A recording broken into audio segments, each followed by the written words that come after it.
Tila epektibong nagagampanan ni kapamilya actress Janine Gutierrez ang role niya sa pinakabagong teleserye ng ABS-CBN na Lavender Fields. Sa latest episode kasi ng Christopher Minute nitong Lunes, September 16, pinuri ni showbiz columnist Christy Ferman ang mahusay na pag-arte ni Janine.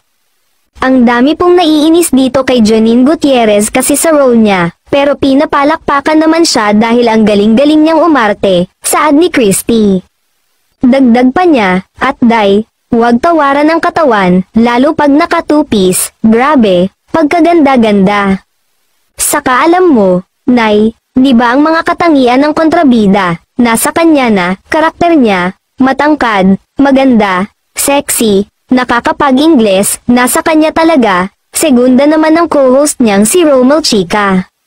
Say pa nga ay may mga nagkukumpara nga di umano nito sa kapamilya aktres din na si Kim Cho na minsan gumanap na bida kontra bida sa serye na Linlang, dumanoy mas bagay kay Kim ay yung mabait lang na bida, samantala, kasalukuyan ng mapapanood sa ABS-CBN Primetime Bida at Netflix at number 1 TV show ngayon ang Lavender Fields na nasa ilalim ng Dreamscape Entertainment, kasama ni Janine sa nasabing serye sina Jody Santamaria, Jericho Rosales, at marami pang iba.